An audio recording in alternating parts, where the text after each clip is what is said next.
named Sparkles as a child. Eyes radiant in the sun, pure and brimming with light. My laughter was the purest sound, igniting other laughters. A cluster of eyes would shine upon me in admiration, and I'll display a perfectly arranged set of tits. My mama will smile and tell me, "You are beautiful."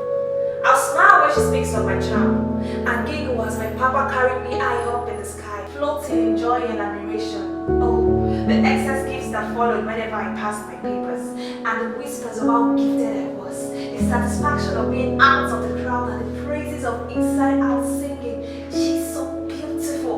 My mama would nod and tell me, "You are beautiful." Teen girl, new world, and beauty ever blossomed.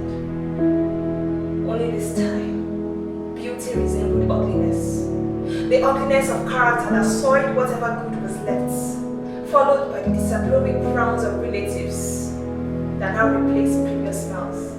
Complaint here, distress there, and it seemed the resplendent flower pots. How ironical that my name was Sparkles.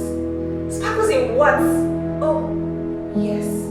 Sparkling in rebellion, each year a new lie and more lies to cover up more secrets, sneaking from one evil to another. I shall earn the title as Mistress of the Dark. My own life a mirage. I had to capture the shadow of who she once was. I mean, to see a once innocent girl metamorphose into a vagabond. My mama could no longer tell me, "You are beautiful." It was one day I caught her eyes sunken in red, heads bowed, swimming in a pool of tears, and I could tell that I was the cause of such grief, such sorrow for 1 out of 4. I bet even she didn't know where she did wrong, and I wanted to change, I really did. But I was far too gone, too deep in immorality. I knew Satan had me chained for his pleasure, so I readily did his will, and it did feel good. So why then this feeling of voidness suddenly creeping up? It's like no matter how much I try to fill up, there's this leaking hole that just won't hold water. Even I agree with my mama. I am not beautiful. It was in that non-existent space and state of emptiness that I felt a presence. No, it wasn't a physical being that I could have outrightly disregarded. This felt like an aura of light reaching into my deepest core in a manner no one had ever before. It was serene, and I couldn't tell nor could I explain the tears like a flood that followed. It was like all of a sudden I could suddenly release all of that pent-up burden accumulated in me. And I cried, "If this is you, take it all from me. I'm tired." He was God, and it was good, because that singular prayer was answered. And it was then I understood. He's ready to meet us at our lowest point.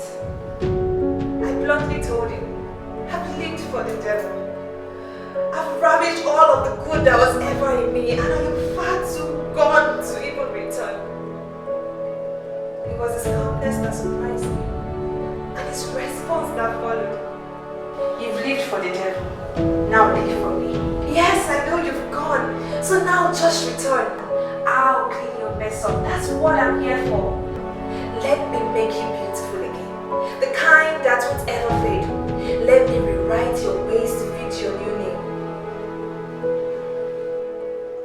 And even though my mama could no longer say, because my former ways shortened the number of her days, even though sometimes I still capture the burdens of the past, since that encounter ever, I'm proud to say, he made me beautiful again.